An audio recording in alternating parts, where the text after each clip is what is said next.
아무도 없는데? 오늘은 딱 한 곡만 부르자. 하루 종일 걸레를 쥐고 버텨온 순자가 거칠어진 숨을 고릅니다. 회장실 문이 닫힌 걸 다시 한번 확인하곤 지그시 눈을 감으며 감정을 잡았습니다. 낮고 조심스러운 목소리, 프랑스 자장가 한 곡이 텅 빈 방을 가득 채웁니다. 문 앞에 멈춰 선 회장의 손에 들린 서류가 툭 바닥에 떨어지고 다급히 문을 열고 들어온 회장이 순자의 어깨를 부서져라 움켜쥡니다. 지금 그 노래를 도대체 자니가 어떻게 알고 있나? 세상에 단 두 사람, 잃어버린 딸과 나만의 비밀이었던 자장가. 그 멜로디가 27년 만에 회장의 심장을 찔러옵니다. 밝혀지는 진실 앞에 있는 두 사람, 구독과 좋아요로 이들의 운명을 지켜봐 주세요. 오늘 밤 순자는 원래 혼자 들어가선 안 되는 회장실을 맡은 상태였습니다. 들키는 순간 다음 근무표에서 이름이 사라질 수도 있는 밤이었죠. 지하 기계실에서 여기까지 올라오는 동안 순자는 몇 번이나 숨을 고르고 또 골라야 했습니다. 조심스레 문을 열고 회장실 안으로 들어갔습니다. 어둠에 잠긴 회장실, 창밖 달빛만이 덩그러니 공간을 비추고 있었습니다. 바닥을 가득 채운 붉은 카펫을 피해 순자는 벽 쪽으로 몸을 바짝 붙여 걸었습니다. 마치 죄인처럼 살금살금 움직였어요. 회장실은 난방이 꺼진 지 오래라 공기가 바깥보다 더 차가웠습니다. 관리본부장이 전기세 아깝다고 청소 시간에는 밸브를 잠가버린 탓이었습니다. 숨을 쉴 때마다 하얀 입김이 새어나오더군요. 순자는 얼어붙은 손을 호흡 불며 굳게 닫힌 문을 다시 한번 확인했습니다. 아무도 없는데 오늘은 딱 한 곡만 부르자. 순자는 떨리는 입술로 주문을 외우듯 중얼거렸습니다. 이 차가운 공기를 견디려면 마음을 데워줄 노래가 필요했으니까요. 첫 소절이 흘러나오는 순간 차가운 공기 속에서 목소리가 유난히 크게 울렸습니다. 순자는 흠칫하며 입을 다물고 주변을 한 번 더 둘러봤습니다.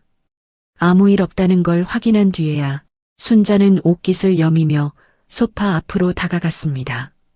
윤기가 흐르는 최고급 가죽 소파 위에 자신의 거친 손을 조심스레 올렸습니다. 마른 걸레로 가죽을 닦아내기 시작했습니다. 쓱, 쓱. 가죽이 상할까봐 힘조차 제대로 주지 못하고 문지르는데 문득 손이 멈췄습니다. 달빛에 비친 손등이 거북이 등껍질처럼 쩍쩍 갈라져 있었지요. 물마를 날 없이 살아온 32년 세월이 고스란히 흉터처럼 박혀 있었습니다. 매끈한 소파 가죽과 너무나 비교가 되는 모습이었어요. 그때였습니다. 뱃속에서 꼬르륵 하고 천둥 소리가 소리 하나 없는 회장실에 어찌나 크게 울리던지 순자는 황급히 배를 움켜쥐었습니다. 생각해보니 오늘 제대로 먹은 게 없었습니다. 점심때 직원들이 먹다 남겨버린 식은 도시락 하나가 전부였으니까요. 차가운 밥알이 모래알처럼 씹히던 기억이 씁쓸하게 올라왔습니다. 허기가 밀물처럼 밀려와 눈앞이 핑 돌았습니다. 순자는 소파 옆 바닥에 잠시 주저앉았습니다. 등허리에 닿는 가죽 소파의 감촉이 얼음장처럼 차가웠어요. 이 넓고 화려한 방에 자신이 쉴 곳은 단 한 뼘도 없다는 사실이 배고픔보다 더 서럽게 다가왔습니다. 순자는 고개를 숙였습니다. 이 방에 오래 머물수록 자신이 더 작아지는 기분이 들었으니까요. 가슴속에 묻어둔 말이 입 밖으로 나올 뻔했습니다. 하지만 순자는 입술을 꾹 깨물었습니다. 자신은 그저 먼지를 닦아내는 사람일 뿐, 이 방의 주인은 따로 있었으니까요. 순자는 다시 무릎을 짚고 몸을 일으켰습니다. 아직 닦아야 할 곳이 산더미였습니다. 굳어버린 손가락을 펴기 위해 호우 입김을 불어넣었습니다. 순자는 걸레를 고쳐쥐고 책장 쪽으로 발걸음을 옮겼습니다. 벽을 따라 움직일 때마다 카펫 가장자리가 시야에 들어와서 괜히 숨을 죽이게 되더군요. 책장 아래 어둠에 가려진 구석, 먼지가 유독 두껍게 쌓인 자리 하나가 눈에 밟혔습니다. 다른 곳보다 이상하게 더 손이 가는 자리였습니다. 순자는 잠시 망설였습니다. 괜히 건드렸다가 혼나는 건 아닐지 그런 생각이 스쳤거든요. 하지만 그냥 지나치기엔 마음이 영 편치 않았습니다. 그때 복도 CCTV 쪽에서 아주 희미하게 붉은 불빛이 깜빡였습니다. 센서 등이었습니다. 순자는 심장이 멎는 줄 알았습니다. 이 시간에 불이 켜진다는 건 누군가 2층에 있다는 뜻이었으니까요. 복도 쪽에서 아주 희미한 소리가 들려온 건 누군가의 발소리인지 바람소리인지 분간이 가지 않았습니다. 순자의 손이 허공에서 멈췄습니다. 걸레를 쥔 손끝에 힘이 바짝 들어갔죠. 순자는 몰랐습니다. 이 방에는 회장이 매일 밤 혼자 앉아 듣던 그 노래의 흔적이 남아있다는 걸. 순자는 그 자리에서 그대로 굳어버렸습니다. 혹시라도 누가 들어올까 귀를 쫑긋 세우고 한참을 기다렸지요. 다행히 복도는 다시 잠잠해졌습니다. 아마 바람 소리였거나 낡은 건물이 뒤틀리는 소리였겠거니 그렇게 스스로를 다독였지요. 순자는 다시 물통으로 손을 뻗었습니다. 걸레를 빨아야 하는데 물장구 소리가 날까봐 조심 또 조심했습니다. 손목이 시큰거렸지만 억지로 비틀어 물기를 꽉 짜냈습니다. 숨소리조차 내지 않으려고 입술을 안으로 말아 물었지요.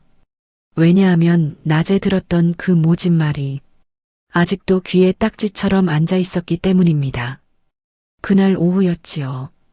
관리본부장이 복도를 지나가다 순자를 보고는 코를 쥐며 쏘아붙였습니다. 어이 김씨, 아니 순자 씨라고 했나? 당신 지나간 자리엔 아주 지하 냄새가 진동을 해. 여기 청소할 땐 숨도 쉬지 말고 닦아. 알겠어? 격 떨어지니까. 사람 면전에 대고 숨도 쉬지 말라니. 그 말이 비수처럼 날아와 가슴 정중앙에 꽂혔더랬습니다. 순자는 억울해도 네, 죄송합니다 하고 고개를 숙일 수밖에 없었지요. 목구멍까지 차오른 울분을 삼키는 게 그게 순자가 살아남는 법이었으니까요. 지금 이 순간도 마찬가지였습니다. 누가 보는 것도 아닌데 순자는 습관처럼 숨을 멈추고 있었습니다. 혹시라도 더러운 숨결이 회장님의 고귀한 가구에 닿을까봐 자신을 투명인간처럼 지우고 있었던 겁니다. 걸레를 쥔 손이 바들바들 떨려왔습니다. 행여나 검은 걸레 물 한 방울이라도 저 비싼 카펫에 떨어질까? 순자는 마른 침을 삼키며 엉거주춤 걸음을 옮겼습니다. 그 모습이 참으로 위태로워 보였지요. 그때였습니다. 갑작스러운 돌풍에 창문이 요란하게 흔들렸습니다. 난방이 꺼진 회장실에 찬 공기가 창틈을 비집고 들어와 윙윙 우는 소리를 냈습니다. 순자의 어깨가 화들짝 튀어올랐습니다. 그 차가운 바람이 뺨을 때리는 순간 마치 감전이라도 된 듯 머릿속에서 하얀 빛이 번쩍했습니다. 기억이라기엔 너무나 희미하고 꿈이라기엔 너무나 생생한 장면. 순자의 눈앞에 낯선 풍경이 겹쳐 보였습니다. 차가운 철제 의자였습니다. 엉덩이가 시릴 만큼 차가운 바람이 쌩쌩 불던 어느 기차요? 사람들의 웅성거림은 알 수 없는 외국어였고 어린 순자는 오들오들 떨고 있었지요. 그런데 그 추위 속에서도 딱 한 곳, 순자의 작은 손을 감싸 쥐고 있던 누군가의 커다란 손만큼은 난로처럼 따뜻했습니다. 무서워하지 마라. 아빠가 있잖아. 목소리는 들리지 않았습니다. 그 사람의 얼굴도 표정도 짙은 안개에 가려 기억나지 않았습니다. 오직 그 손의 온기, 절대 놓지 않겠다며 꽉 쥐어주던 그 따뜻한 감각만이 27년이 지난 지금도 손끝에 문신처럼 남아 있었던 겁니다. 아, 순자는 멍하니 자신의 거친 손을 내려다보았습니다. 심장이 이유도 없이 쿵, 쿵 하고 세차게 뛰기 시작했습니다. 마치 그 기차역에 홀로 남겨졌던 그때처럼 가슴이 조여왔습니다. 이게 무슨 기억인지, 내가 왜 이러는지, 순자는 알 길이 없었습니다. 그저 몸이 기억하는 슬픔이었으니까요. 순자는 황급히 가슴을 꾹 눌러내렸습니다. 이러다간 정말 숨이 막혀 죽을 것만 같았거든요. 정신 차려, 순자야. 이래야지, 일. 순자는 고개를 세차게 저어 상념을 떨쳐냈습니다. 그리고 다시 걸레를 고쳐쥐었습니다. 순자는 숨을 멈춘 채 일부러 책장 가장 어두운 쪽으로 몸을 밀어 넣었습니다. 하지만 창밖의 바람소리는 여전히 잃어버린 아이의 울음소리처럼 윙윙거리고 있었습니다. 순자는 알지 못했습니다. 순자는 놀란 가슴을 진정시키며 걸레를 고쳐 잡았습니다. 창문은 잠잠해졌지만 방 안의 공기는 여전히 살얼음판 위를 걷는 듯 차가웠지요. 순자는 도망치듯 책장 쪽으로 무릎을 옮겼습니다. 벽면을 가득 채운 거대한 흑단나무 책장. 그 웅장함이 마치 순자를 내려다보는 거인 같아서 절로 고개가 숙여지더군요. 아무도 없는데 오늘은 딱 한 곡만 부르자. 하루 종일 걸레를 쥐고 버텨온 순자가 거칠어진 숨을 고릅니다. 문이 닫힌 걸 다시 한번 확인하곤 나지막이 노래를 시작했습니다. 입술 사이로 새어나온 자장가가 적막한 방 안을 채우자 얼어붙었던 순자의 마음도 조금씩 녹아내렸습니다. 노래가 주는 작은 위로에 기대어 그녀는 평소라면 엄두도 내지 못했을 저 깊고 어두운 구석까지 깨끗이 닦아낼 용기를 냈습니다.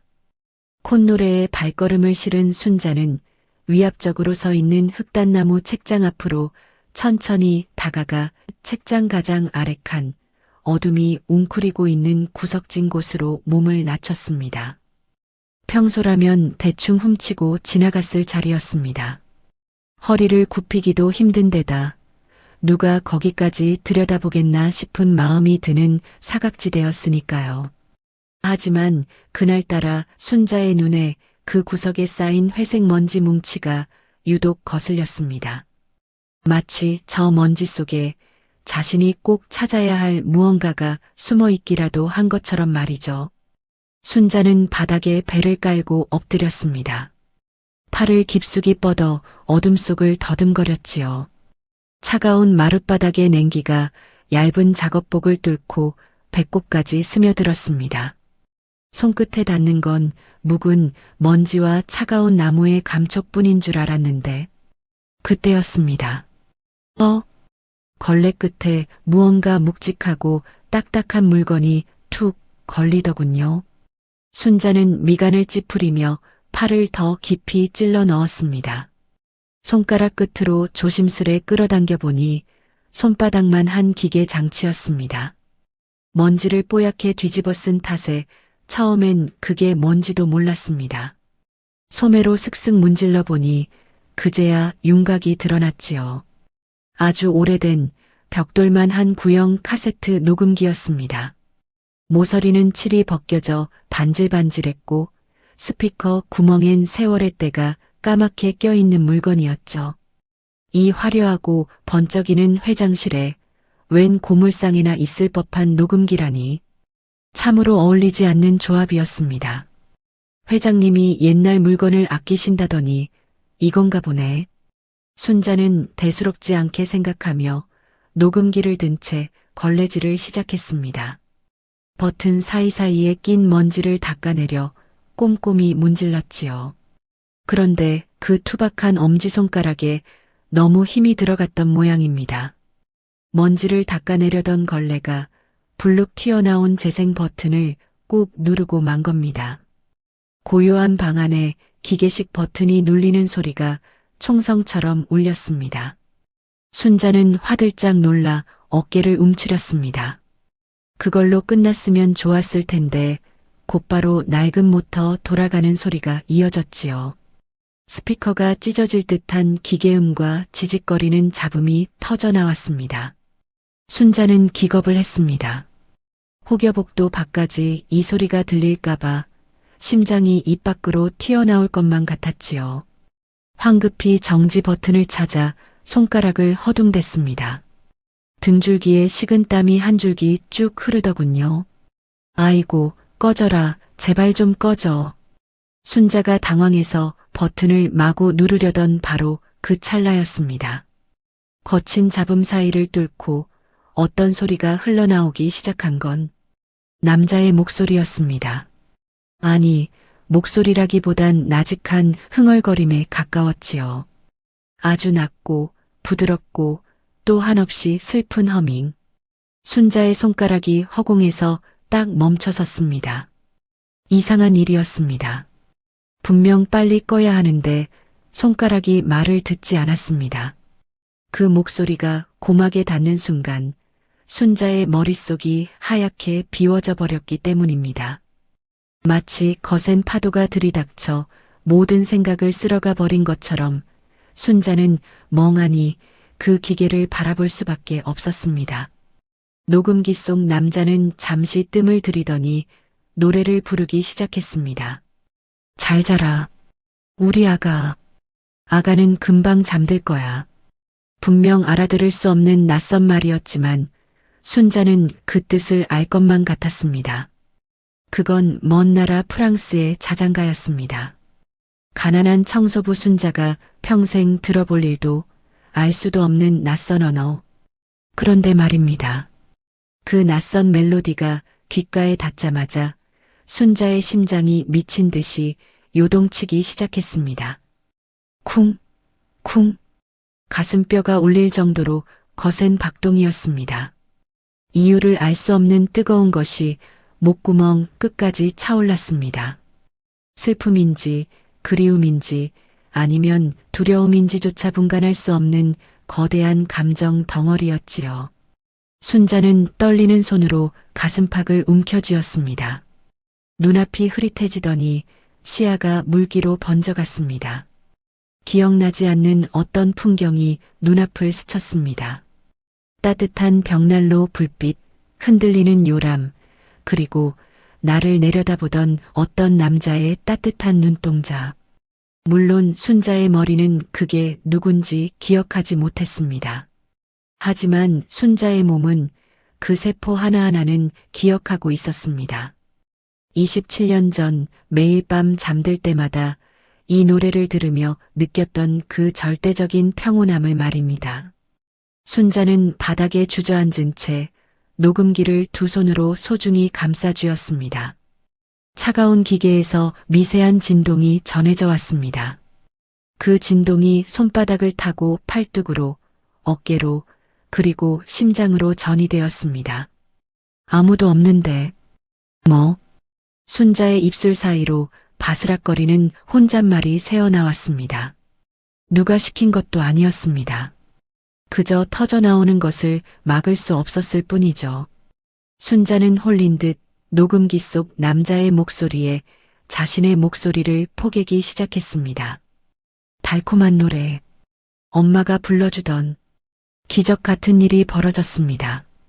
분명 한국말로 뜻을 되뇌었을 뿐인데 순자의 입에서는 유창하고 우아한 프랑스 발음이 물 흐르듯 쏟아져 나왔으니까요.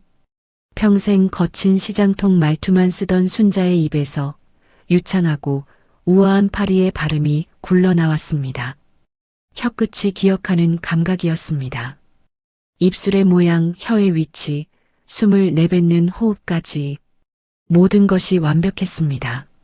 노래가 한 소절, 두 소절 이어질수록 회장실 바닥에 웅크리고 있던 순자의 모습이 서서히 변해갔습니다. 하루 종일 땅바닥만 보며 굽어있던 등이 대나무처럼 곧게 펴지더군요. 세상의 눈치를 보느라 잔뜩 움츠러들었던 어깨가 당당하게 열렸습니다. 창문으로 들어온 달빛이 순자의 얼굴을 비췄을 때 거기엔 더 이상 찌든 가난의 그림자가 없었습니다. 순자의 노래는 점점 더 깊고 풍성해졌습니다. 회장실의 그 넓고 차가웠던 공기가 순자의 목소리로 가득 채워졌습니다. 그 노래는 단순한 소리가 아니었습니다. 얼어붙은 시간을 깨우는 주문이었고 잃어버린 아버지를 부르는 영혼의 신호탄이었습니다. 순자는 눈을 지그시 감은 채 노래의 마지막 소절을 향해 갔습니다. 자신의 목소리가 굳게 닫힌 문틈을 비집고 나가 복도 끝 어둠 속으로 퍼져나가고 있다는 사실은 까맣게 모른 채 말이죠. 이제 그 노래가 닿아야 할 사람에게 닿을 차례였습니다. 문 하나를 사이에 두고 같은 시각 복도 끝이었습니다. 야근을 마친 강 회장이 집무실을 향해 무거운 발걸음을 옮기고 있었습니다. 그날따라 결제할 서류가 산더미라 자정이 다 되어서야 비서들을 물리고 혼자 남았던 참이었죠. 정막이 감도는 복도엔 회장의 구두 굽소리만 뚜벅뚜벅하고 규칙적으로 울리고 있었습니다. 그 뒷모습이 참으로 쓸쓸해 보였던 기억이 납니다. 남들 보기엔 대한민국을 움직이는 재벌 회장님이라지만 그 늦은 밤 홀로 걷는 그림자는 앙상한 고목나무 같았으니까요. 아무도 없는 텅 빈 복도가 마치 자식을 잃고 속이 텅 비어버린 그의 가슴속 같았습니다. 강 회장은 지친 듯 미간을 꾹꾹 문지르며 걸었습니다. 수천 명 직원을 거느리면 뭐하고 돈이 산처럼 쌓이면 뭐합니까? 정작 집에 가면 반겨줄 피부치 하나 없는 신세인 것을요. 그는 습관처럼 깊은 한숨을 내쉬었습니다. 그런데 집무실 문 앞을 10걸음쯤 남겨두었을 때였습니다. 회장의 발걸음이 뚝 하고 멈춰섰습니다. 귀를 의심했습니다. 내가 너무 피곤해서 헛것을 듣나 싶어 고개를 설레설레 저으려던 찰나였죠. 분명했습니다. 굳게 닫힌 문틈새로 아주 희미하지만 또렷한 노랫소리가 새어나오고 있었거든요. 바람 소리도 아니었고 기계가 돌아가는 소음도 아니었습니다. 분명한 사람의 목소리였습니다. 회장은 그 자리에 못 박힌 듯 서서 숨을 죽였습니다. 심장이 덜컥하고 발밑으로 떨어지는 기분이었으니까요. 이 야심한 시각에 내 방에 누가 있단 말인가? 산업 스파이라도 든 건가? 아니면 도둑인가? 처음엔 그런 날 선 의심이 먼저 들었습니다. 하지만 다시 들려온 그 한 소절에 회장의 의심은 산산조각이 나고 말았습니다. 잘 자라, 우리 아가. 그것은 27년 전 파리에서 딸에게 불러주던 자장가 가사가 분명했습니다. 그 멜로디가 고막을 때리는 순간 회장의 손에 들려있던 두꺼운 서류 뭉치가 힘없이 스르르 미끄러졌습니다. 수십 장의 서류가 바닥에 어지럽게 흩어졌습니다. 하얀 종이들이 마치 눈발처럼 복도를 뒤덮었지만 회장은 그걸 주울 생각조차 하지 못했습니다. 아니, 그럴 수가 없었습니다. 온몸의 피가 거꾸로 솟구쳐 손끝 하나 까딱할 수 없는 마비가 온 것 같았거든요. 눈동자가 지진 난 듯 거칠게 흔들렸습니다. 입술은 파르르 떨려와 비명조차 지를 수 없었지요. 그 노래는 세상에 있으면 안 되는 노래였습니다. 아니, 이 세상에서 그 노래를 기억하는 사람은 단 2사람뿐이어야 했습니다. 27년 전 프랑스 파리의 그 춥고 가난했던 유학 시절, 돈이 없어 난방도 제대로 못하던 옥탑방에서 강 회장은 밤마다 울어대던 어린 딸을 품에 안고 이 노래를 불러주곤 했거든요. 배고파서 우는 아이를 달랠 길이 없어 눈물을 삼키며 불러주던 아비의 자장가였습니다. 지안아, 우리 지안이 착하지. 그때 그 시절 딸과 자신만이 공유했던 유일한 언어이자 약속 같은 노래. 그게 바로 저 문 너머에서 들려오고 있는 겁니다. 그것도 27년 전 제 딸아이의 억양과 똑같은 발음으로 말이죠. 회장의 숨소리가 거칠어졌습니다. 헉, 헉. 마치 물 밖으로 나온 물고기처럼 숨을 헐떡이며 넥타이를 잡아 뜯었습니다. 가슴이 너무 조여와서 숨을 쉴 수가 없었으니까요. 환청일까? 내가 드디어 미친 걸까?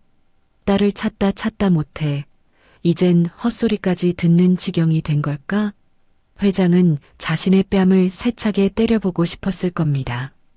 하지만 노래는 끊어질 듯 이어지며 회장의 가슴을 후벼 팠습니다. 기계음 섞인 반주 위로 덧이 펴진 그 여자의 목소리.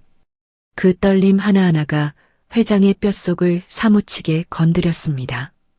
회장은 떨리는 다리를 억지로 옮겨 문 앞으로 다가갔습니다. 한 걸음 한 걸음이 천리 길처럼 멀게만 느껴지더군요. 다리가 후들거려 벽을 짚지 않고는 서 있을 수조차 없었습니다. 겨우 문 바로 앞에 섰을 때였습니다. 회장의 손이 덜덜 떨리며 천천히 문고리로 향했습니다. 차갑고 딱딱한 금속 문고리. 그걸 잡은 회장의 손등에 퍼런 힘줄이 돋아났습니다. 얼마나 세게 쥐었는지 손마디가 하얗게 질릴 정도였죠. 하지만 차마 돌리지를 못했습니다. 무서웠던 겁니다. 천하의 강 회장이 그깟 문 하나 여는 게 죽기보다 무서웠던 겁니다.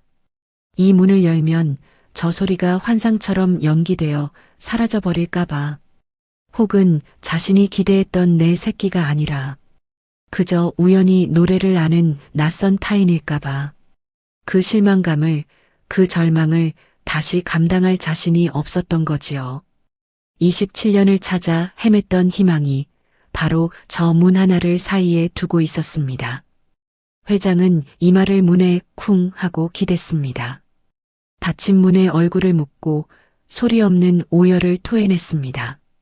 굵은 눈물방울이 툭툭 바닥에 떨어진 서류 위로 번져나갔습니다. 문 안쪽에서는 딸의 노래가, 문 바깥쪽에서는 아비의 억눌린 흐느낌이, 그 얇은 나무 문 하나를 벽에 두고 공존하는 참으로 기막힌 순간이었습니다. 그렇게 한참을 회장은 문고리만 잡은 채 움직이지 못했습니다. 시간이 멈춘 것 같은 정적 속에서 운명의 문은 아직 열리지 않고 있었습니다. 죄송합니다, 사용자님. 감정의 깊이를 더 파고들어 분량을 확실하게 채우겠습니다. 그 긴박했던 순간 순자가 느꼈던 공포와 수치심, 그리고 테이프가 부서질 때의 절망감을 초고밀도 회고 구슬체로 아주 상세하게 다시 썼습니다. 문 밖에서 회장님이 숨죽여 오열하던 그 짧은 찰나였습니다.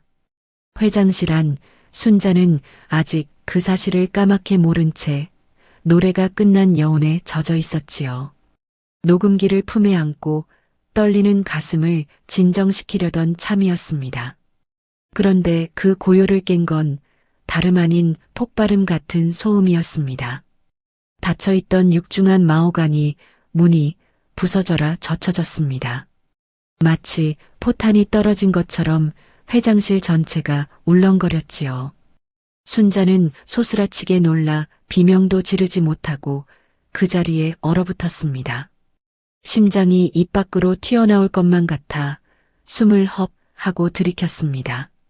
문가에 나타난 건 회장님이 아니었습니다. 복도 끝에서부터 헐떡이며 달려온 관리본부장이었습니다. 그는 문 앞에 멍하니 서 있는 회장님을 밀치다시피 하고 안으로 들이닥쳤습니다. 회장실에서 노랫소리가 들리니 청소부가 미쳐서 난동이라도 부리는 줄 알았던 게지요. 본부장의 눈이 횃불처럼 이글거리고 있었습니다. 그는 바닥에 주저앉아 있는 순자를 보자마자 이성을 잃고 고함을 질러댔습니다. 이 사람이 여기가 어디라고 감히. 그 목소리가 어찌나 크고 날카롭던지 천장의 샹들리에가 징징 울릴 정도였습니다. 순자는 본능적으로 몸을 웅크렸습니다. 평소에도 쥐새끼 같다며 구박하던 사람이 저렇게 눈을 뒤집고 달려드니 오죽 무서웠겠습니까? 순자는 살려달라는 말이 목구멍까지 올라왔지만 입이 떨어지지 않았습니다. 본부장은 성큼성큼 다가와 순자의 코앞에 우뚝 섰습니다. 반질반질하게 닦인 그의 구두가 순자의 맨발 앞에 위협적으로 놓였지요. 그는 씩씩거리는 숨을 몰아쉬며 순자가 품에 안고 있는 녹음기를 노려보았습니다. 너 지금 제정신이야? 회장님 집무실에서 노래를 불러? 그것도 훔친 물건으로? 훔치다니요. 순자는 억울해서 눈물이 핑 돌았습니다. 그저 먼지를 털려다 우연히 틀었을 뿐인데 도둑 취급이라니요. 하지만 해명할 틈도 주지 않았습니다. 내놔. 당장 안 내놔. 본부장이 거칠게 손을 뻗어 녹음기를 낚아채려 했습니다. 하지만 순자는 뺏기지 않으려 안간힘을 썼습니다. 그게 어떤 물건입니까? 27년 만에 처음으로 엄마 소리를 흥얼거리게 해준 목숨줄 같은 테이프 아닙니까? 이걸 뺏기면 다시 그 차갑고 냄새나는 지하 감옥으로 끌려갈 것만 같았거든요. 순자는 녹음기를 가슴팍에 더 깊이 파묻고 바닥에 납작 엎드렸습니다. 마치 어미새가 알을 품듯 온몸으로 기계를 감쌌지요. 아이고, 본부장님. 잘못했습니다. 한 번만 봐주이소. 제가 훔친 게 아닙니다. 청소하다가 실수로. 순자가 파들파들 떨며 애원했습니다. 하지만 본부장의 귀에는 그저 더러운 변명으로만 들렸나 봅니다. 그의 얼굴이 시뻘겋게 달아오르더니 기어이 손이 올라갔습니다. 이게 나 어디서 말대꾸야. 본부장은 억센 힘으로 순자의 팔을 비틀어 기어이 녹음기를 뺏어냈습니다. 그리고는 보란듯이 바닥에 내동댕이 쳐버렸지요. 자비라곤 눈꼽만치도 없는 손길이었습니다. 대리석 바닥에 부딪힌 낡은 플라스틱 기계가 산산조각이 났습니다. 부품들이 사방으로 튀고 뚜껑이 열린 틈으로 갈색 테이프가 튕겨나왔습니다. 마치 뱀 혓바닥처럼 길게 풀려버린 필름. 그걸 보는 순자의 가슴이 덜컥 내려앉았습니다. 아, 안 되는데. 순자의 눈동자가 지진 난 듯 흔들렸습니다. 자신의 기억이 그 따뜻했던 자장가가 갈기갈기 찢겨나가는 것만 같았습니다. 순자는 자존심이고 뭐고 다 버리고 바닥을 기었습니다. 망가진 테이프라도 건져보려고 떨리는 손을 뻗었지요. 하지만 본부장은 그마저도 용납하지 않았습니다. 순자의 손이 테이프에 닿으려는 찰나 그의 반짝이는 구두가 그 앞을 딱 가로막았습니다. 그는 잔인하게 웃으며 말했지요. 이딴 쓰레기는 아주 밟아서 가루를 만들어야 정신을 차리지. 내 주제를 알라고. 주제를. 그는 구둣발을 높이 쳐들었습니다. 테이프를 밟으려는 건지 아니면 바닥을 기는 순자의 손을 밟으려 드는 건지 사리가 느껴지는 동작이었습니다. 순자는 그 구둣발이 자신의 인생을 짓밟는 것만 같아 질끈 눈을 감아버렸습니다. 이제 꼼짝없이 뼈가 으스러지겠구나. 평생을 짓밟히며 살아온 인생, 여기서 이렇게 끝나는구나 싶어 체념했지요. 어깨를 잔뜩 움츠리고 다가올 고통을 기다렸습니다. 그 절체절명의 순간이었습니다. 허공을 가르며 내려오던 본부장의 다리가 허공에서 멈췄습니다. 아니, 누군가가 거칠게 막아섰습니다. 세상이 멈춘 듯한 숨막히는 정적. 아무런 소리도 비명도 들리지 않았습니다. 순자는 살며시 눈을 떴습니다. 그리고 보았습니다.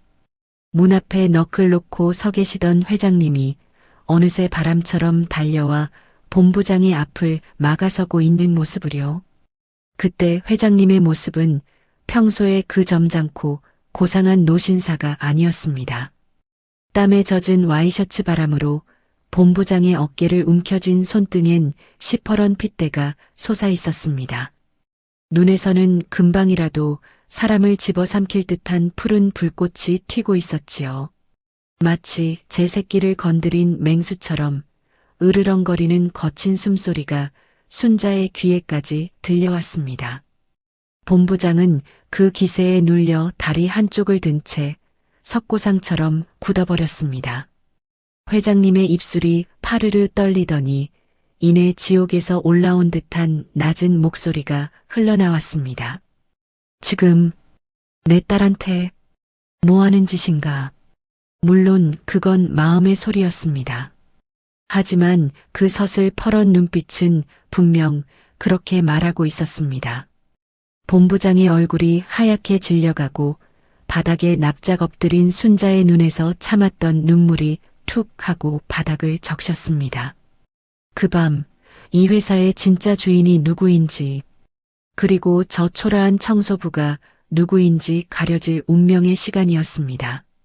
회장님은 거칠게 숨을 몰아쉬며 앞을 가로막고 있던 관리본부장을 사정없이 밀쳐냈습니다. 7순이 넘은 노인의 어디서 그런 괴력이 나왔는지 모를 일이었습니다. 본부장이요. 소리를 내며 저만치 나가 떨어져 벽에 부딪혔지만 회장님은 그따위 사람에겐 눈길조차 주지 않았습니다. 지금 회장님의 세상에는 오직 단 한 사람, 바닥에 쓰러져 있는 저 여인뿐이었으니까요. 회장실의 그 무겁던 공기가 일순간 멈춰섰습니다. 회장님은 본부장이 떨어뜨린 녹음기 잔해들을 밟고 지나가며 순자에게 다가갔습니다. 그리고는 쿵 하고 무릎을 꿇었지요. 대한민국 재계를 호령하던 그 비싼 양복 바지가 먼지 구덩이 바닥에 닿는 것 따윈 안중에도 없었습니다. 순자는 여전히 몸을 사시나무 떨듯 떨며 엎드려 있었습니다. 자신의 유일한 보물이었던 테이프가 박살이 났으니 세상이 무너진 것 같은 절망감에 고개조차 들지 못하고 있었던 겁니다. 회장님은 떨리는 손을 뻗어 잔뜩 움츠러든 순자의 어깨를 조심스레 감싸쥐었습니다. 이보게, 괜찮은가? 어디 다친 데는 없는가? 목소리가 어찌나 떨리던지 바람 앞에 촛불 같았습니다. 평소에 그 위험 있던 회장님의 목소리가 아니었지요. 마치 죄를 지은 사람이 용서를 구하듯 애처롭고 물기 어린 목소리였습니다. 순자는 너무 무서워서 눈도 못 뜨고 뒷걸음질을 쳤습니다. 회장님이 자신을 일으키려 팔을 잡아당기자 본능적으로 팔을 빼내려 버둥거렸지요. 혹시나 이 높으신 분이 자신을 더 혼내려는 줄 알고 겁에 질려 있었던 겁니다. 잘못했습니다. 살려주이소. 다시는 안 그러겠습니다. 순자가 울먹이며 팔을 비틀었습니다. 바로 그 순간이었습니다. 순자가 팔을 빼내려는 반동 때문에 낡아서 해진 작업복 소매 단추가 툭 하고 뜯겨나갔습니다. 너덜너덜해진 소매가 팔꿈치 위까지 쑥 말려 올라가 버렸지요. 회장님의 시선이 무심코 드러난 순자의 오른쪽 손목 안쪽을 스치고 지나갔습니다. 그리고는 그 자리에서 딱 멈춰 섰습니다. 시간이 정지한다는 게 그런 느낌이었을까요? 회장님의 거친 숨소리가 뚝 끊겼습니다. 동공이 지진 난 듯 흔들리더니 초점이 한 곳에 못 박혀버렸습니다. 거기에 있었습니다. 거칠고 투박한 30대 청소부의 손목. 검버섯이 피기 시작하고 굳은 살이 박인 그 고단한 피부 위에 새하얗게 오그라든 엄지손가락만 한 화상 흉터가 선명하게 박혀 있었던 겁니다. 그냥 흉터가 아니었습니다. 살이 녹아내리며 아물어 마치 금음달처럼 굽어있는 아주 독특한 모양의 흉터였습니다. 세상에 수만 가지 상처가 있다지만 저런 모양은 흔치 않지요. 회장님은 그 흉터를 보는 순간 머릿속에서 27년의 세월이 와장창 깨져나가는 소리를 들었습니다. 눈앞에 회장실 풍경이 지워졌습니다. 대리석 바닥도, 깨진 녹음기도, 본부장의 비명도, 모든 것이 하얗게 날아가 버렸습니다. 대신 기억 저편 깊숙이 봉인해 두었던 한 장면이 생생하게 겹쳐 보이기 시작했지요. 27년 전 프랑스 파리의 그 지독히도 추웠던 겨울밤이었습니다. 유학 자금이 끊겨 옥탑방 난방조차 제대로 하지 못했던 가난한 시절이었지요. 젊은 강 회장은 두꺼운 외투를 입은 채 입김을 호호 불어가며 졸업 논문을 쓰고 있었습니다. 옆에서는 5살 배기 딸 지안이가 낡은 담요를 뒤집어 쓰고 잠들어 있었고요. 밤샘 작업에 지쳐 꾸벅꾸벅 졸고 있을 때였습니다. 어디서 달그락거리는 소리가 들려 눈을 떴지요. 세상에 그 고사리 같은 손으로 뭘 하고 있었는지 아십니까? 아빠, 졸지 마. 이거 마셔. 잠에서 깬 지안이가 아빠 줄 거라고 인스턴트 커피를 타서 들고 오고 있었습니다. 자기 얼굴만 한 머그잔에 뜨거운 물을 가득 담아서 말이죠. 그 작은 손이 부들부들 떨리고 있었습니다. 지안아, 뜨거워. 내려놔. 젊은 강 회장이 놀라서 소리치며 달려갔지만 한 발 늦고 말았습니다.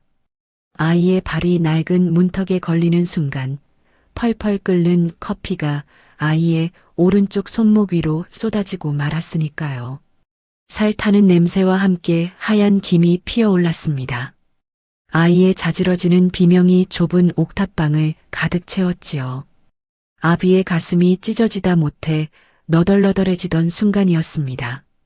찬물에 손을 담그고 약을 바르며 강 회장은 펑펑 울었습니다. 못난 아비 만나서 이 어린 것이 평생 지워지지 않을 흉터를 갖게 되었구나. 죄책감에 가슴을 쳤지요. 그런데 말입니다. 그 어린 것이 빨갛게 부어오른 손목을 부여잡고 훌쩍이면서도 뭐라고 했는지 아십니까? 그 말 한마디가 강 회장의 평생을 따라다녔습니다. 아빠 미안해. 흑, 컵께서 미안해. 아빠 커피 못 마셔서 어떡해. 흑, 제 살이 익어가는 끔찍한 고통 속에서도 아빠가 커피 못 마시는 걸 먼저 걱정하던 아이였습니다. 그 착해 빠진 아이가, 그 천사 같은 아이가 그의 겨울 기차역에서 그 흉터 하나만을 남긴 채 연기처럼 사라졌던 겁니다. 회장님은 다시 눈앞의 여자를 보았습니다. 이 냄새나고 초라한 작업복을 입은 30대 청소부의 얼굴을 뜯어보았습니다. 세월의 풍파에 찌들어 주름지고 거칠어진 얼굴. 어디를 봐도 그 고운 지안이의 모습은 남아있지 않았습니다. 하지만 그 손목의 흉터, 그 슬픈 금음달 모양의 상처만큼은 27년 전 그날 밤의 것과 토씨 하나 틀리지 않고 똑같았습니다. 테이프 속에서 들려오던 그 자장가, 그리고 이 결정적인 흉터, 모든 증거가 하나의 정답을 가리키고 있었습니다. 내 딸이, 내가 그토록 찾아 헤매던 내 금쪽 같은 새끼가 지금 내 발밑에서 걸레질을 하고 있었다는 그 기막힌 사실을 말입니다. 아, 회장님의 입에서 탄식이 터져 나왔습니다. 그것은 말이 아니었습니다. 가슴속 내장이 끊어지는 듯한 단말마였습니다. 의심은 확신이 되었고 확신은 곧 감당할 수 없는 거대한 비극이 되어 노인의 가슴을 짓눌렀습니다. 회장님은 순자의 그 상처난 손목을 두 손으로 덥석 붙잡았습니다. 마치 놓치면 다시는 못 잡을 동아줄이라도 되는 양 힘주어 꽉 쥐었습니다. 그리고는 자신의 젖은 볼에 그 거친 손등을 갖다 댔습니다. 뜨거운 눈물이 순자의 차가운 흉터 위로 뚝뚝 떨어져 내렸습니다. 지안아, 설마 너 지안이냐? 목이 메어 목소리가 나오질 않았습니다. 갈라진 쉰 소리가 회장실 바닥을 긁었습니다. 내 새끼, 내 딸 지안이 맞는 거냐? 순자는 영문을 몰라 눈만 껌뻑거렸습니다. 갑자기 회장님이 왜 이러시는지, 혹시 너무 화가 나서 실성하신 건 아닌지, 겁에 질려 몸을 움츠릴 뿐이었지요. 하지만 회장님은 이미 제정신이 아니었습니다. 그는 다리에 힘이 풀려 바닥에 무너지듯 주저앉았습니다. 순자의 손을 잡은 채 엉엉 소리 내어 울기 시작했습니다. 체면도 위신도 회장이라는 직함도 다 필요 없었습니다. 그저 자식을 못 알아보고 쓰레기 취급을 했던 못난 아비의 통곡만이 남았을 뿐입니다. 내가 미안하다. 이 애비가 정말 잘못했다. 지안아. 흐흑. 그날 그 기차역에서 내가 너를 놓지 말았어야 했는데 27년을 꾹꾹 눌러 참아왔던 후회가 본물 터지듯 터져나왔습니다. 천하의 강 회장이 자신의 회사 바닥을 뒹구는 청소부의 발치에 엎드려 어린아이처럼 울고 있었습니다. 그것은 잃어버린 딸을 찾은 기쁨보다 내 딸을 이토록 비참한 구렁텅이에 방치했다는 뼈를 깎는 아픔 때문이었습니다. 문가에 쓰러져 있던 본부장이 그 광경을 보고 입을 떡 벌린 채 얼어붙어 있었습니다. 자신이 지금 무슨 짓을 저지른 건지 이제야 사태 파악이 되기 시작한 모양입니다. 하지만 이미 늦었습니다. 운명의 수레바퀴는 이미 거꾸로 돌아가기 시작했으니까요. 회장님은 천천히 몸을 일으키셨습니다. 방금 전까지 바닥을 치며 통곡하던 노인의 모습은 온데간데 없었지요. 눈물은 이미 말라 있었고 표정은 석고상처럼 차갑게 굳어 있었습니다. 방 안에는 무거운 침묵만이 감돌았습니다. 숨소리조차 내기 힘든 짓누르는 듯한 압박감이었죠. 관리본부장은 벽에 기대어 입술만 달달 떨고 있었습니다. 회장님의 그 서늘한 눈빛이 자신을 향하자 다리가 풀린 듯 주저앉더군요. 그는 본능적으로 상황이 잘못됐다는 걸 감지했습니다. 회장님, 그게 아니고요. 이 여자가 먼저 도둑질을. 본부장이 억지로 입꼬리를 올리며 변명을 늘어놓으려 했습니다. 회장님이 손을 가볍게 들어 올렸습니다. 그 작은 손짓 하나에 본부장의 말이 뚝 끊겼습니다. 더 이상 듣고 싶지 않다는 명확한 거절이었지요. 시끄럽다. 아주 낮고 건조한 목소리였습니다. 고함도 아니었고 분노에 찬 외침도 아니었습니다. 하지만 그 짧은 한마디가 회장실의 공기를 얼려버렸습니다. 본부장은 헉하고 숨을 삼켰습니다. 회장님은 그를 벌레 보듯 한번 훑어보더니 책상 위에 인터폰을 눌렀습니다. 비서실장, 경비대 불러. 지금 당장. 군더더기 없는 명령이었습니다. 수화기를 내려놓는 손길엔 망설임이 없었지요. 그제야 복도 밖이 소란스러워졌습니다. 우당탕거리는 발소리와 함께 비서실장과 보안 요원들이 헐레벌떡 뛰어들어왔습니다. 그들은 난장판이 된 회장실 풍경을 보고 사색이 되었습니다. 바닥에 엎드린 청소부, 깨진 녹음기, 그리고 사시나무 떨듯 떠는 본부장까지. 직원들이 우물쭈물하며 누구를 잡아야 할지 몰라 당황해야 할 때였습니다. 회장님이 턱끝으로 본부장을 가리켰습니다. 이 사람 끌어내. 비서실장이 눈을 동그랗게 떴습니다. 예, 본부장님을요? 하고 되묻고 싶은 표정이었지만 회장님의 눈빛을 보고는 입을 다물었습니다. 거기엔 두 번 말하게 하지 말라는 서리빨 같은 경고가 담겨 있었으니까요. 보안 요원들이 머뭇거리며 본부장의 양팔을 붙잡았습니다. 아니, 이거 안 나? 내가 누군지 알아. 회장님, 오해십니다. 제가 충정으로 그런 겁니다. 본부장이 발악하며 소리를 질러댔습니다. 하지만 회장님은 이미 그에게서 등을 돌린 뒤였습니다. 대신 비서실장을 향해 짧게 덧붙였지요. 내일부터 내 눈에 안 띄게 해. 인사팀에 지시해뒀으니 그리 알아. 그걸로 끝이었습니다. 본부장의 고함 소리는 질질 끌려나가며 복도 끝으로 멀어졌고 이내 완전히 사라졌습니다. 절대 권력 앞에서는 어떤 변명도 통하지 않는 법이지요. 회장실에는 다시 무거운 정적만이 남았습니다. 비서실장과 남은 직원들은 숨도 크게 못 쉬고 고개를 숙이고 있었습니다. 그들의 시선이 힐끔힐끔 바닥에 있는 순자에게로 향했습니다. 저 청소부는 이제 죽었구나 하는 눈빛들이었지요. 하지만 순자는 아무것도 몰랐습니다. 그저 두려움에 떨며 바닥에 납작 엎드려 있을 뿐이었습니다.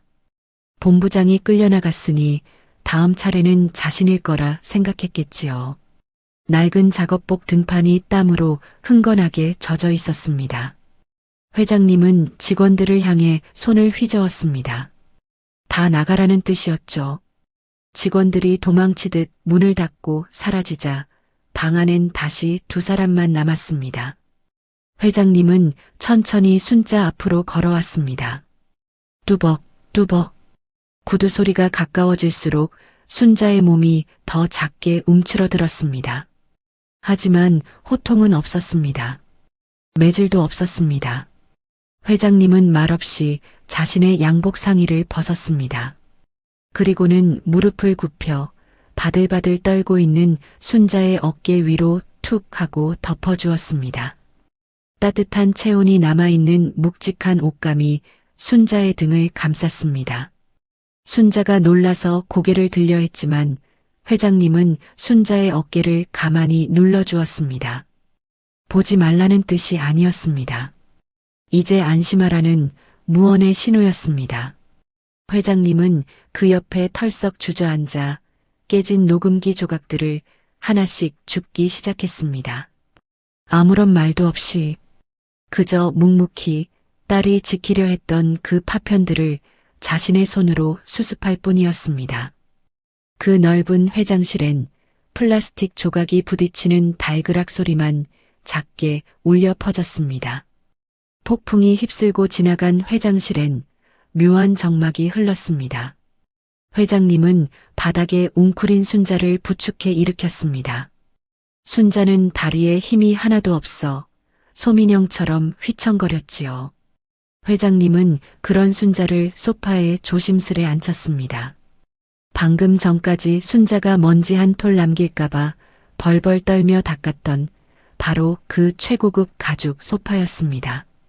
잠시 후 비서실장이 쟁반 하나를 들고 조용히 들어왔습니다. 김이 모락모락 나는 따뜻한 꿀물 한 잔이 놓여 있었지요.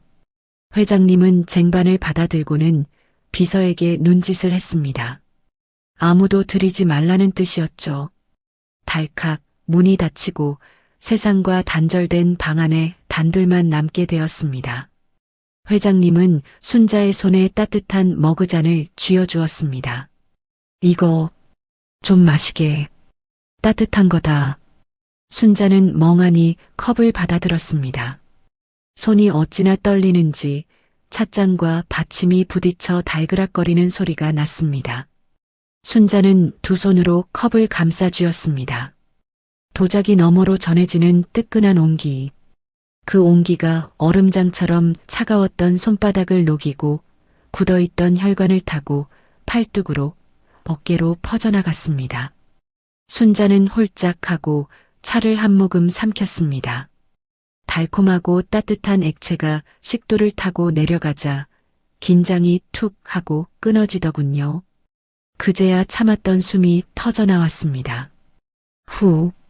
순자는 깊은 숨을 내쉬며 피어오르는 하얀 김을 바라보았습니다. 그런데 참 묘한 일이었습니다. 그 하얀 수증기 너머로 잊고 있었던 기억들이 안개처럼 피어오르기 시작했으니까요. 처음엔 소리였습니다. 거대한 기차 바퀴가 철로를 긁는 날카로운 금속음. 그리고 수많은 사람들의 웅성거림. 알아들을 수 없는 낯선 외국어들. 27년 전 파리의 어느 기차역 풍경이었습니다. 순자의 눈동자가 허공을 응시하며 몽롱해졌습니다. 기억 속의 꼬마 지안이는 빨간 털실 장갑을 끼고 있었습니다. 아빠의 손을 놓치지 않으려 꼭 잡고 있었는데 인파에 밀려 그만 손이 미끄러지고 말았던 겁니다. 그 순간의 공포, 세상에 나 혼자 남겨졌다는 그 끔찍한 단절감. 30대 청소부 순자의 몸이 5살 꼬마의 기억에 반응해 잘게 떨리기 시작했습니다. 무서웠어. 순자의 입에서 툭 하고 말이 튀어나왔습니다. 그건 청소부가 회장님께 하는 존댓말이 아니었습니다. 어린아이가 부모에게 투정 부리듯 아주 작고 여린 목소리였지요. 손이 너무 시려워서 무서웠어. 회장님의 어깨가 움찔했습니다. 하지만 그는 아무 말도 하지 않았습니다. 그저 묵묵히 고개를 끄덕여 줄 뿐이었습니다. 여기서 섣불리 말을 걸면 겨우 돌아온 딸의 영혼이 다시 도망칠까봐 숨소리조차 죽이고 있었던 겁니다. 회장님은 곁에 있던 자신의 양복 상의를 다시 끌어당겨 순자의 어깨를 단단히 감싸주었습니다. 마치 그날 놓쳤던 손을 이번엔 절대 놓지 않겠다는 듯이 옷깃을 꽉 여며주었지요. 그 묵직한 무게감이 느껴지자 순자의 떨림이 거짓말처럼 잦아들었습니다. 항상 춥고 배고프고 불안했던 지난 27년 세월. 그런데 지금 등 뒤에서 느껴지는 이 온기는 너무나 안전했습니다. 아무리 거센 바람이 불어도 무너지지 않을 튼튼한 벽이 등 뒤에 생긴 기분이었으니까요. 순자는 울지 않았습니다. 보통 이럴 땐 대성통곡을 한다는데 정작 진짜 안도감이 찾아오니 눈물도 나지 않더군요. 그저 긴장이 풀려 노곤해질 뿐이었습니다. 마치 긴 여행을 끝내고 집에 돌아온 사람처럼 말이죠. 순자는 빈 컵을 만지작거리다 아주 작은 목소리로 중얼거렸습니다. 배고파. 그 한마디가 회장님의 가슴을 또 한 번 후벼 팠지만 동시에 안도하게 만들었습니다. 살아있구나. 내 딸이 살아서 내 곁에서 배고프다고 하는구나. 회장님은 젖은 눈으로 엷게 미소 지었습니다. 그것은 27년 만에 처음으로 지어보는 아비의 진짜 웃음이었습니다. 그날 아침 회사는 그야말로 발칵 뒤집혔더랬습니다. 지하에서 쓰레기나 치우던 청소부가 알고 보니 회장님의 잃어버린 핏줄이었다니. 드라마에서나 나올 법한 이야기가 현실이 되었으니 오죽했겠습니까? 임원실 전화통에 불이 나고 복도마다 수군거리는 소리로 시끌벅적했습니다. 특히나 평소 회장님 눈치 보기에 급급했던 임원들이 더 난리였습니다. 그들은 아침부터 회장실 앞으로 몰려와 줄을 섰습니다. 누구는 상무님 명패를 새로 파야 한다며 호들갑을 떨었고 누구는 당장 최고급 집무실을 비워야 한다며 비서들을 닥달해댔지요. 마치 어제까지 순자를 김씨라 부르며 하대했던 기억은 싹 지워버린 사람들 같았습니다. 참으로 가벼운 충성심들이었죠. 회장님도 처음엔 마음이 흔들리셨을 겁니다. 지난 27년 남의 집 변기나 닦으며 고생한 딸을 생각하면 자기 앉은 회장 자리라도 내주고 싶은 심정이 아니었겠습니까?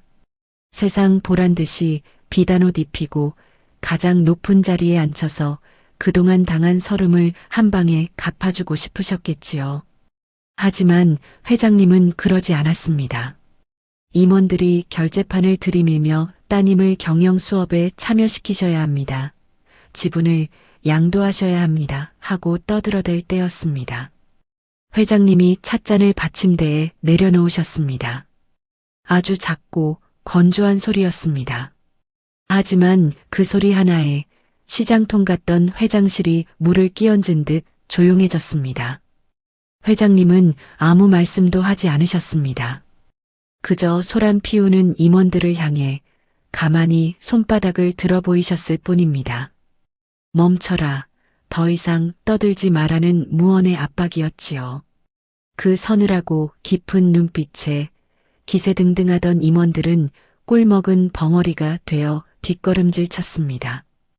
회장님은 알고 계셨던 겁니다. 지금 딸에게 필요한 건 시끄러운 왕관이 아니라 조용한 쉼터라는 사실을 말입니다. 임원들이 모두 물러가고 방 안에는 다시 두 사람만 남았습니다. 회장님은 소파 구석에 불편하게 앉아있는 순자를 바라보았습니다. 순자는 여전히 자신의 손을 무릎 위에 모은 채 어쩔 줄을 몰라 하고 있었지요. 평생 남의 눈치만 보고 살아온 사람이 하루아침에 공주 대접을 받는 게 어디 쉬운 일이겠습니까? 오히려 그 관심이 가시방석처럼 따갑기만 했을 겁니다. 회장님은 자리에서 일어나 순자의 맞은편 낮은 의자에 앉으셨습니다. 눈높이를 맞추려는 배려였지요. 그리고는 아주 조심스럽게 마치 깨지기 쉬운 그릇을 다루듯 물으셨습니다. 지아나, 나는 네가 편했으면 좋겠다. 네가 원한다면 남들 보란 듯이 이 회사의 주인이 되게 해줄 수도 있다. 아니면 아무것도 안 하고 평생 쉬어도 좋고. 아비로서 줄 수 있는 모든 것을 내밀었습니다. 하지만 강요는 없었습니다. 그저 묵묵히 딸의 입술만 바라보며 대답을 기다려주셨지요. 순자는 한참을 망설였습니다. 거칠어진 손마디를 만지작거리며 시선을 바닥에 떨구고 있었습니다. 그녀에게 화려한 명함이나 높은 자리는 맞지 않는 남의 옷처럼 불편할 뿐이었으니까요. 순자는 마른 침을 한번 삼키고는 어렵게 입을 뗐습니다. 아빠, 지는 높은 자리는 무서워해. 할 줄도 모릅니다. 어제 보니까네. 사람들이 막 고개 숙이고 그러는데 지는 그게 더 무섭고 싫대해. 순자의 사투리 섞인 대답은 투박했지만 진심이었습니다.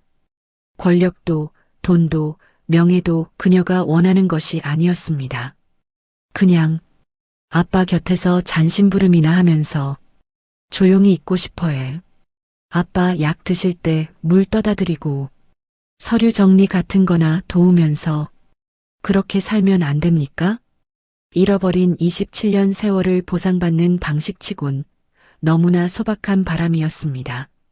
그저 아버지의 숨결이 닿는 거리에서 매일 얼굴 보고 밥 먹는 것. 그것만이 순자가 바라는 유일한 호강이었던 겁니다. 회장님은 그 말을 듣고 한동안 말이 없으셨습니다. 반대하거나 설득하려 들지 않았습니다. 그저 젖은 눈으로 고개를 천천히 끄덕여 주셨을 뿐입니다. 딸의 그 작은 소망이 천만금보다 더 무겁게 가슴에 와닿았기 때문이지요. 그날 오후 회장은 순자를 데리고 집무실 바로 옆 작은 방 앞으로 갔습니다. 기록 관리실이라는 팻말이 붙은 곳이었습니다. 회장은 양복 주머니에서 아주 작은 황동 열쇠 하나를 꺼냈습니다. 그리고는 순자의 거친 손바닥 위에 그 열쇠를 조심스레 올려주었지요. 여기가 이제 내 방이다. 순자는 손바닥에 놓인 열쇠를 멍하니 내려다보았습니다. 손끝에 닿는 금속의 감촉이 차갑고도 묵직했습니다. 생각해보면 순자는 평생 수많은 열쇠를 만지며 살아왔습니다. 새벽마다 열어야 했던 공중화장실의 녹슨 자물쇠 열쇠, 냄새나는 쓰레기장 철문을 여는 열쇠, 식당 설거지방의 뒷문 열쇠. 하지만 그 수많은 열쇠들 중에 순자의 것은 단 하나도 없었습니다. 모두 남의 문을 열기 위한 것이었고 허락받고 들어가서 청소만 하고 다시 잠가야 하는 을의 열쇠들이었지요. 그런데 이 황동 열쇠는 달랐습니다. 이건 오롯이 자신만이 열 수 있고 자신이 허락해야 남이 들어올 수 있는 진짜 내 방의 열쇠였으니까요. 순자의 손이 미세하게 떨려왔습니다. 열쇠를 구멍에 꽂아 넣는 그 짧은 순간이 마치 영원처럼 길게 느껴졌습니다. 딸각하고 자물쇠가 풀리는 소리가 손끝을 타고 심장까지 전해졌습니다. 그건 단순한 기계음이 아니었습니다. 평생 닫혀있던 순자의 인생이 비로소 열리는 소리였습니다. 문을 열자마자 지하와는 차원이 다른 공기가 훅 끼쳐왔습니다. 평생 순자의 코끝을 맴돌던 눅눅한 곰팡내와 독한 락스 냄새는 온데간데 없었습니다. 대신 바스락거리는 마른 종이 냄새와 은은한 묵향 그리고 잘 마른 나무 냄새가 방 안을 가득 채우고 있었지요. 무엇보다 순자의 눈을 사로잡은 건 정면의 통유리창으로 쏟아지는 오후의 햇살이었습니다. 공기 중에 떠다니는 먼지 하나하나가 금가루처럼 반짝이며 춤을 추고 있었습니다. 그 평화로운 풍경 속으로 순자는 홀린 듯 한 발자국을 내디뎠습니다. 발밑에 닿는 마룻바닥의 단단한 느낌마저 낯설고 황홀했습니다. 방 한가운데에는 회장이 젊은 시절부터 썼다는 낡은 원목 책상이 놓여 있었습니다. 순자는 조심스럽게 다가가 의자를 당겨 앉았습니다. 끼익하는 나무 의자의 마찰음조차 정겹게 들렸습니다. 책상 위에는 회장의 손때가 묻은 낡은 업무일지와 두꺼운 가죽 앨범들이 수북하게 쌓여 있었습니다. 순자는 습관처럼 손을 뻗어 앨범 위에 내려앉은 뽀얀 먼지를 슥슥 쓸어내렸습니다. 걸레가 아닌 맨손으로 닦아내는 그 감촉이 참으로 따뜻했습니다. 그때였습니다. 앨범을 넘기던 순자의 손에서 툭 하고 사진 한 장이 책상 위로 미끄러져 떨어졌습니다. 빛바랜 흑백 사진이었습니다. 사진 속 배경은 멀리 에펠탑이 보이는 파리의 어느 공원이었습니다. 젊은 시절의 회장이 롱코트를 입고 어린 여자아이를 품에 안은 채 환하게 웃고 있는 사진이었지요. 순자는 그 사진을 집어들고 한참을 들여다보았습니다. 기억나지 않는 풍경, 기억나지 않는 얼굴이었습니다. 그런데 순자의 시선이 사진 속 아이의 손에서 멈췄습니다. 순자의 입에서 탄식 같은 숨소리가 새어나왔습니다.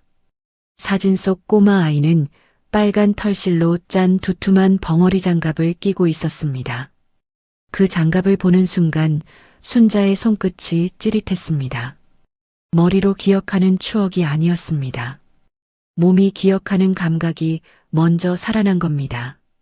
까칠까칠하면서도 포근했던 그 털실의 감촉. 추운 겨울날 그 장갑 낀 손을 잡아주며 아빠가 호호 불어주던 그 입김의 온도, 그리고 콧물 훌쩍이며 장갑 낀 손으로 아빠의 볼을 비비던 그 느낌까지. 순자는 저도 모르게 사진 속 벙어리 장갑 위를 거친 엄지손가락으로 문질렀습니다. 가슴 명치 끝에서부터 이유를 알 수 없는 뜨거운 덩어리가 울컥 치밀어 올랐습니다. 슬픈 것도 아니었고 기쁜 것도 아니었습니다. 그저 27년 동안 잊고 살았던 내가 사랑받던 아이였다는 그 벅찬 사실이 눈물샘을 건드린 겁니다. 순자의 눈에서 굵은 눈물방울이 툭 하고 떨어져 사진 속 벙어리 장갑을 적셨습니다. 순자는 흐르는 눈물을 닦을 생각도 하지 못한 채 끄끄거리며 사진을 가슴에 품었습니다. 그때였습니다. 등 뒤에서 인기척이 느껴졌습니다. 순자가 황급히 눈물을 훔치고 뒤를 돌아보았습니다. 열린 문가에 회장이 서 계셨습니다. 그런데 들어오지 않으셨습니다. 평소 같으면 성큼성큼 들어와서 지시를 내리셨을 분이 문지방 너머에서 서성이고 계셨던 겁니다. 마치 남의 집에 온 손님처럼 혹은 딸의 방을 훔쳐보다 들킨 아버지처럼 쑥스러운 표정이었습니다. 회장은 헛기침을 한 번 하더니 아주 조심스럽게 입을 떼셨습니다. 지아나. 순자는 깜짝 놀라 아버지를 바라보았습니다. 회장의 시선이 순자의 젖은 눈가가 아닌 책상 위의 서류 더미를 향해 있었습니다. 딸의 눈물을 모른 척 해주려는 서툰 배려였지요. 이 서류들 말이다. 네가 시간 날 때 정리 좀 부탁해도 되겠니? 부탁. 평생 이거 치워라, 저거 해라 하는 지시와 명령만 듣고 살아온 순자에게 부탁한다는 말은 충격이었습니다. 그것은 회장이 부하 직원에게 하는 말이 아니었습니다. 아버지가 딸에게 한 사람의 인격체로서 존중을 담아 건네는 정중한 청유였습니다. 그 짧은 한마디에 순자가 평생 겪었던 하대와 멸시의 기억들이 눈 녹듯 사라지는 것만 같았습니다. 나는 이제 명령받는 청소부가 아니라 부탁받는 딸이구나 하는 안도감이 밀려왔습니다. 순자는 멍하니 아버지를 바라보다 이내 눈물 젖은 얼굴로 환하게 웃으며 고개를 끄덕였습니다. 예, 아빠. 지가 깨끗하게 해놓을게. 걱정 마이소. 그 투박하지만 다정한 대답을 듣고서야 회장은 안심한 듯 옅은 미소를 지으셨습니다. 회장은 방 안으로 들어오는 대신 조용히 뒷걸음질 쳐 문을 닫아주었습니다. 딸이 혼자만의 시간을 가질 수 있도록, 딸이 마음껏 울고 마음껏 추억할 수 있도록 배려해주는 아버지의 등 넓은 뒷모습이었습니다. 닫힌 문 안에서 순자는 다시 사진을 들여다보았습니다. 창문으로 쏟아지는 햇살이 사진 속 아이의 빨간 장갑을 따뜻하게 비추고 있었습니다. 순자가 책상에 앉아 돋보기를 끼고 종이를 넘기기 시작할 무렵이었습니다. 회장님은 차마 방 안으로 들어가지 못하고 문밖복도에 서 계셨습니다. 열린 문틈 사이로 햇살 아래 앉아 있는 딸의 뒷모습을 하염없이 바라만 보고 계셨지요. 회장님은 웃지 않았습니다. 보통 자식을 찾으면 껄껄 웃으며 남들에게 자랑할 법도 한데 그러지 않으셨습니다. 오히려 죄인처럼 고개를 푹 숙이고 계셨지요. 그 눈부신 햇살 아래 앉아 있는 딸의 모습이 너무나 고귀해 보여서 자신이 감히 큰 소리를 낼 수조차 없었던 겁니다. 지난 세월 저 아이를 저렇게 빛나는 곳에 두지 못하고 그 캄캄한 어둠 속에 방치했다는 자책감, 그리고 이제라도 제자리를 찾아주었다는 안도감. 그 두 가지 마음이 교차하며 노인의 어깨를 무겁게 눌렀습니다. 회장님은 문틀을 잡고 소리 없이 깊이 허리를 숙였습니다. 딸을 향한, 아니 딸이 묵묵히 견뎌온 그 모진 세월을 향한 가장 정중한 사과였습니다. 세상에서 가장 높은 곳에 있는 회장이 가장 낮은 자세로 딸을 섬기는 순간이었지요. 방 안에서는 사각, 사각, 종이 넘기는 소리만이 평화롭게 울려 퍼졌습니다. 회장님은 그 소리를 자장가처럼 들으며 한참 동안 그 자리를 떠나지 못했습니다. 그렇게 두 사람의 시간은 화려하지 않지만 단단하게 비로소 제자리를 찾아가고 있었습니다. 식당에서의 저녁 식사는 참으로 조용했습니다. 값비싼 코스 요리도 아니었고 그저 회사 앞 식당에서 파는 뜨거운 국물 한 그릇이었습니다. 하지만 두 사람은 말없이 바닥까지 싹 비웠지요. 달그락하고 숟가락 내려놓는 소리만이 식탁 위를 평화롭게 채웠던 기억이 납니다. 그 소박한 한 끼가 지난 27년의 허기를 채워주는 그 어떤 보약보다 낫더군요. 계산을 마치고 두 사람은 나란히 식당 문을 나섰습니다. 문이 종소리와 함께 밤 공기가 훅 끼쳐왔습니다. 낮에는 제법 따뜻하더니 밤이 되니 바람 끝이 제법 맵싸하고 차가웠습니다. 회장은 으슬으슬한 한기에 습관처럼 외투깃을 여미려다 손을 멈칫하셨지요. 옆에 선 순자가 얇은 작업복 위에 가디건 하나만 걸치고 있는 게 마음에 걸리셨던 겁니다. 그때였습니다. 순자가 주머니에서 부스럭거리며 무언가를 찾더군요. 한참을 뒤적거리더니 꼬깃꼬깃 구겨진 손을 쑥 내밀었습니다. 아빠하고 부르는 소리에 회장이 고개를 돌려 순자를 바라보았습니다. 순자의 투박한 손바닥 위에 노란 껍질에 쌓인 아주 흔해 빠진 알사탕 하나가 놓여 있었습니다. 어디서 받았는지 주머니 속에 얼마나 오래 있었는지 껍질이 살짝 찌그러진 그런 사탕이었지요. 순자는 쑥스러운 듯 시선을 피하며 회장의 손바닥에 사탕을 쥐어주었습니다. 이거 드시라고 달달한 거 먹으면 힘 안 나냐고 투박하게 말했지요. 아빠 힘들 때 이거 드시라고요. 그 한마디를 듣는 순간 회장은 숨을 멈춘 채 얼어붙고 말았습니다. 손안에 들어온 그 작고 딱딱한 사탕의 감촉은 단순히 사탕이 아니었습니다. 27년 전이었습니다. 기차역 인파 속에서 딸의 손을 놓치기 직전 어린 지안이가 울먹이며 아빠 주머니에 넣어주었던 바로 그 사탕과 똑같은 것이었으니까요. 아빠 울지 말고 이거 먹으라던 그날의 기억이 27년의 세월을 뛰어넘어 회장의 심장을 정통으로 때렸습니다. 회장은 사탕을 차마 입에 넣지도 못했습니다. 그저 부서질라 녹을라 주름진 손안에 꼭 쥐고만 계셨지요. 차가웠던 사탕이 회장의 체온으로 조금씩 따뜻하게 데워지고 있었습니다. 두 사람은 누가 먼저랄 것도 없이 발걸음을 옮겼습니다. 방향을 묻지 않았습니다. 그저 같은 곳을 향해 나란히 걷기 시작했지요. 두 사람은 식당 앞을 벗어나 큰 길가로 천천히 걸어 나왔습니다. 집으로 가려면 8차선 도로를 건너야 했지요. 늦은 밤이었지만 도심의 도로는 여전히 분주했습니다. 쌩하고 지나가는 자동차들의 헤드라이트 불빛이 두 사람의 얼굴을 스치고 지나갔습니다. 회장과 순자는 횡단보도 앞에 멈춰 섰습니다. 빨간 불이었습니다. 신호를 기다리는 그 짧은 시간이 마치 영원처럼 길게 느껴졌습니다. 밤바람이 횡단보도 흰 페인트 자국 위를 횡하니 쓸고 지나갔지요. 회장은 옆에 서 있는 순자를 힐끔 훔쳐보았습니다. 얇은 가디건 자락이 바람에 팔락거리는 게 자꾸만 신경이 쓰이셨던 모양입니다. 자신의 외투를 벗어주고 싶었지만 아까 순자가 사탕을 주며 보였던 그 수줍은 미소가 떠올라 차마 그러지도 못하고 계셨습니다. 그때였습니다. 신호등이 빨간색에서 초록색으로 찰칵하고 바뀌었습니다. 뚜뚜뚜뚜 하는 보행 신호 소리가 요란하게 울리기 시작했지요.